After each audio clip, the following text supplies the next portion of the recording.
观众朋友们好，这里是大时局，我是王真。49天过去了，火不但没灭，反而烧得更旺。于朦胧的尾期刚过，全网又一次炸开。造假被抓包的方丽，出手救人的杨幂，诡异演唱会的易烊千玺，这些看似毫不相干的名字，现在全被卷进同一场风暴。有人说，这不再是一场娱乐事件，而是一场揭开遮羞布的全民觉醒。方丽为了证明自己清白，晒出行程表与监控画面，结果一发就翻车，时间轴对不上，画面不连贯，被网友当场拆穿。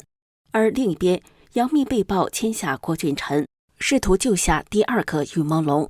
至于易烊千玺，演唱会上的那一幕，满身泥土拥抱人偶，灯光昏暗到让人发毛，连粉丝都吓坏了。这几个线索拼在一起，就像一场电影，主角是于朦胧，但镜头外的人一个比一个可疑。49天，从意外变成问号，从静默的墓碑到全球的声讨，真相正在从网络的细缝里渗出来。而这一次被审判的也许不只是个人。10月29号是一个特殊的日子，这是于朦胧离开我们的第49天。按照传统和佛教的说法，这叫尾期。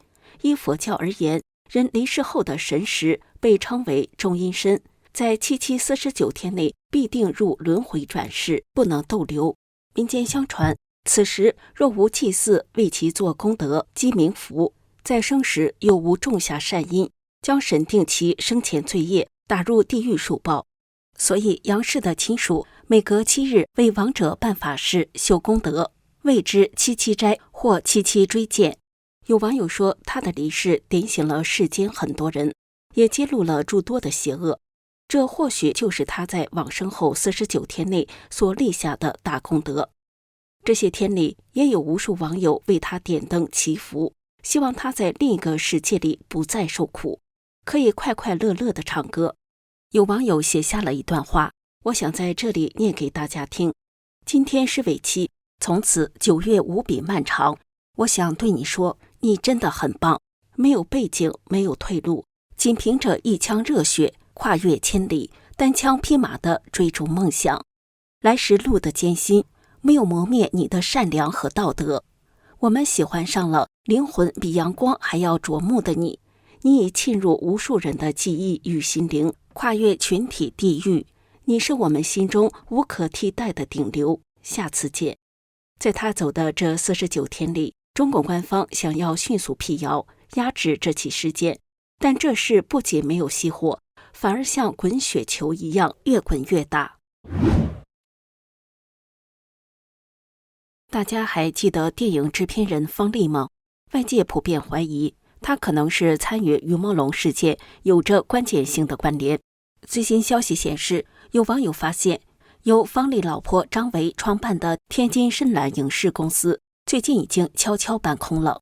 有网友假装买渔具寄到深蓝公司的地址，结果快递员回报说公司早就人去楼空了。这让不少人质疑，如果心里没鬼，为什么要在这个敏感的时间点突然消失呢？这很可能就是心虚跑路了。而方丽本人呢？他之前为了自证清白，在本月25号发布了自己的行程表和聊天记录，试图证明案发时他根本不在北京。结果不发还好，一发直接被网友抓到了 P 图造假的铁证。疑点1，聊天记录时间轴不对齐。有懂 P 图的网友放大发现，他晒出的聊天记录里时间轴是歪的，很可能是事后 P 上去的。疑点2，通勤时间根本不可能。他声称自己早上7点34分从北京往家出发，8点21分就登机了，全程只花了46分钟。但网友扒出，从他住的地方到机场开车至少要40到60分钟，这还不包括办理登机、安检的时间。46分钟，除非他会飞。疑点3，电梯监视器画面不一致。他晒出家里的电梯监视器画面，也被发现下楼和上楼时的画面有明显不同，根本不像是同一天拍的。这些漏洞百出的证据，反而让他作案的嫌疑更大了。接下来插入一段工商时间，我们很多人为了保护牙齿，天天刷牙2-3次，可是眼睛的保养更重要，因为牙掉了还能植牙补救，视力真伤了就麻烦了。从早到晚盯屏6到8小时，感觉干涩、酸胀、畏光、眼压紧绷，你是不是也这样？我劝大家眼睛越早护理越好，越省心。推荐给大家一个小东西，一个非常好用的冷敷眼贴，贴上去大概3分钟，我就明显感觉眼睛放松下来了。这个眼贴里面有3种植物萃取成分，贴上去清清凉凉的，可以帮你缓解蓝光带来的压力，维持泪膜滋润。有86%的人反馈使用后更放松、更滋润。那么怎么用更到位呢？如果你是日常保养，可以每周2到3次给眼睛做一个小 SPA。如果眼睛已经明显干涩或最近用眼很多，可以增加使用频率，白天用2到4片，分时段贴，晚上6片，连贴6到8小时，睡一觉。这个眼贴在工作睡觉时都可以用，我很多同事就是直接贴着工作，一开始会流泪，适应后就可以了。用完撕下来，不扯皮也不化妆，每天不到半杯咖啡的钱，就能给眼睛一份长期守护。需要的朋友就点击下面的链接，输入我的优惠码大10局，还可以享受95折优惠。于朦胧的悲剧也让娱乐圈的其他人看清了自己危险的处境，这就要提到另一个名字，郭俊辰。郭俊辰和于朦胧一样，都是形象干净、长相俊俏的男艺人。最近网上突然疯传，杨幂出手签下了郭俊辰，成功救下了第2个于朦胧。这话是怎么来的呢？这得先说回于朦胧。我们之前提过，他在2013年和天娱传媒签了一份非常霸道的合约，合约里有一条优先续约权，规定只要天娱给出的价格不低于市场价的80%，他就必须无条件续约，这等于是终身锁定了。据爆料，杨幂当年非常欣赏于朦胧，在《三生三世十里桃花》爆红后，就想把他挖到自己的公司嘉行传媒。杨幂开出的条件非常好，换成55分，每年保证2部 S 级的男主剧，甚至空等了他半年的档期。但结果呢？天娱传媒利用那份霸王合约，连夜把于朦胧的行程排到了2023年，硬是让杨幂的挖掘计划落空了。而于朦胧的离去，让大家开始担心谁会是下一个。这时郭俊辰进入了大家的视线，网友发现了太多可怕的巧合。第一个是诡异的生日蛋糕。日前郭俊辰28岁生日直播，工作人员给他准备的蛋糕是5颗血红色的寿桃，这被网友解读为谐音五路可逃，也就是无路可逃。第二个是疑似求救的手势。郭俊辰在直播和拍照时多次比出一些奇怪的手势，有网友认为那是在比540，还有网友说他是在比国际通用的求救手势。第三个是同样的军火商标。于朦胧案爆发后，他名下的上海启蒙影视文化工作室被发现注册了13类军火商标，这被认为是一种利用人头公司洗钱的手法。而郭俊辰也被发现注册了同样带有军火烟火商标的公司。这3个巧合加在一起，让粉丝们毛骨悚然，非常担心郭俊辰的安全。而就在这个时候，网上传出了杨幂新公司天一娱乐的艺人名单，郭俊辰的名字赫然在列。虽然这份名单还没有官宣，但很多人都愿意相信，这是杨幂在吸取了于朦胧的教训后再次出手，想把他从那个泥潭里拉出来。屏幕前的大家，你们怎么看这件事？你们觉得郭俊辰的那些暗示是真的在求救吗？杨幂这次真的能成功救人吗？请把您的看法打在评论区里。如果说郭俊辰的事件只是让人细思极恐，那么另一位顶流男星易烊千玺的卷入，则让这起案件蒙上了一层更加诡异和黑暗的色彩。随着于朦胧案的深挖，线索一路指向了中共权贵的洗钱、军火交易，甚至是令人发指的器官产业链。现在更传出了一种邪教献祭的说法，称于朦胧很可能早就被选中，成了替某个权贵家族挡灾借运的牺牲品。就在这个时候，网友挖出了易烊千玺在于朦胧离世前举办的一场巡回演唱会，名叫《雀穴》。这场演唱会有多诡异？网上流传的录像显示，整个演唱会的灯光极度昏暗，现场烟雾弥漫，气氛恐怖又诡异。舞台上出现了各种奇怪的元素，巨大的眼睛图案，血红色的布景，大屏幕上闪过各种造型诡异的动物和人体，而舞台上的舞蹈也被指完全不像是正常的表演，更像是在群魔乱舞，被网友质疑这根本就是一场大型的邪教祭祀舞蹈。演唱会进行到将近50分钟时，最诡异的一幕出现了。易烊千玺满脸满身都是泥土，他身边还有一个泥土做的人偶，他和人偶亲密接触后，人偶突然倒地，易烊千玺也开始脚步踉跄，样子非常恐怖。更让人不寒而栗的是，易烊千玺工作室在演唱会前公开要求所有来参加的粉丝随身带一撮泥土交给工作室保管。这是干什么？当时就有网友指出，泥土是承载个人信息的最佳媒介之一，工作室这个行为很可能是在利用演唱会公开向几万名粉丝借运。事后，工作室虽然发微博否认，说这是恶意解读艺术编排，还威胁要提告，但根本无法平息大家的恐慌。为什么大家这么恐慌？因为网友发现，第一，易烊千玺和于朦胧、郭俊辰一样，也被挖出挂名了与军火相关的公司。第二，易烊千玺在成都站的演唱会上，曾中途向观众道歉，说自己身体状况没有那么理想，需要临时更改流程，在中间多加聊天环节，这样他才能多休息休息。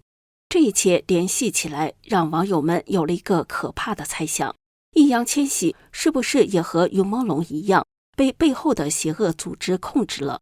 他是不是先利用这种祭祀仪式换取能量和名气，然后等他功成名就之后，再把它当成祭品牺牲掉，用来给中共的权贵转运？这并非空穴来风。易烊千玺是谁？他是中国首位实现100亿票房的00后演员，他主演的《少年的你》入围了奥斯卡，他连续2年登顶福布斯中国名人榜第1名。他最新出演的电影《狂野时代》入围了戛纳国际电影节，这样一个顶流中的顶流，却也身不由己。他参演的最新电影《澎湖海战》是一部改自清朝施琅攻台的电影，电影海报上赫然写着“统一台湾势不可挡”。易烊千玺本人也必须接连在微博上配合发布“统一台湾只有一个中国”等贴文，这让他在台湾的广大粉丝非常失望，怒呛真的听不下去。海外粉不要了吗？一个在事业上如此成功的人，在政治上却没有任何选择的自由，那么在那些更黑暗的我们看不见的交易里，他能保全住自己吗？说了这么多，所有的线索似乎都指向了一个共同的黑手——于朦胧生前所属的经纪公司天宇传媒。这家公司以及他的母公司芒果潮媒背景深不可测。随着于朦胧案的发酵，天宇传媒近20年来的黑历史全被网友挖了出来。这家公司失踪、非正常离世的事件实在是太多了。谭北希、尚于博、边策、本溪、乔任梁等等等等，这串名单看得人触目惊心。而于朦胧传闻他早就因为拒绝潜规则被公司冷冻了整整3年。更邪门的是，天宇传媒早在2020年就用黑白照片来介绍于朦胧，这一切都让网友痛骂，到底是什么烂公司啊？案发后，天宇传媒和芒果潮媒的股价暴跌，高层被曝跑路，而天宇传媒最近更是被爆出已经悄悄改名为天宇数科，企图金蝉脱壳。大批网友已经发起了全面抵制。而在这种黑暗的氛围下，我们也看到了一些无奈的自曝。有网友发现，像张翰、郑恺、胡歌、蔡徐坤这些英俊的男明星纷纷留起了胡子，故意用邋里邋遢的形象示人。大家认为他们是害怕像于朦胧一样被权贵盯上，所以只能选择用毁容的方式来保护自己。网友还翻出了胡歌早年的一段视频，胡歌说，如果他不改变形象，可能也早就没命了。这就是中国娱乐圈光鲜亮丽外表下血淋淋的现实。我们看到了太多令人发指的爆料，也看到了无数网友前仆后继的追查，而现在这把火已经烧出了国界。过去中国发生的很多大事，在官方通报排除刑嫌、意外身亡之后，基本就结束了。但这一次完全不同。就在最近，包括英国的 BBC、印度的 Vion 新闻频道、马来西亚的星报和光芒日报等多家英文媒体都在报道于朦胧可疑的离世。更重磅的是，就连美国权威的外国政策杂志也出手了。他们直接指出，这起事件已经从一个娱乐圈的悲剧演变成了中共审查制度的国际风波。外交政策的分析一针见血，他们说，中共官方越是想压制，越是想粉饰太平，就越是适得其反。这种过度审查本身反而成了最大的新闻。文章还提到了一个让所有人都感到恐惧的核心问题：如果像于朦胧这样一个拥有2600万粉丝、形象正面的知名人物，都能这么轻易地被消失，这么不明不白地离去，那么我们这些普通人呢？这种普遍的恐惧和不信任正在严重侵蚀中共的执政合法性。在墙内，大家也没闲着，用各种方式绕开审查，传递于朦胧的信息。虽然警方逮捕了3名所谓造谣的网友，但大家根本不信官方酒后意外的结论。目前全球为于朦胧讨公道的联署人数已经突破了62万人，这一切都说明纸是包不住火的。昨天是于朦胧的尾期，这几天有越来越多的艺术家在用自己的方式缅怀他。有人制作了一个投影装置，这个装置旋转时，光影透过它投射在幕布上，先是显示出于朦胧的名字，再旋转90度后，又变成了于朦胧的头像。光明与黑暗，名字与面孔，仿佛在诉说着他短暂而又灿烂的一生。于朦胧的案子还没有结束，国际媒体的介入，60万人的联署都只是开始。只要官方一天不给出透明、独立、全面的调查，只要那些造假的证据还在，只要天宇和他背后的黑手还没有伏法，我们就一天不能放弃。我们能做的就是在各自的角落，用自己的方式继续为他，也为其他所有的受害者伸张正义，绝不让这群恶魔逃脱。这里是大时局，感谢您的陪伴与思考，请订阅、分享并打开小铃铛，一起在动荡中坚守真相，在黑暗中点燃希望。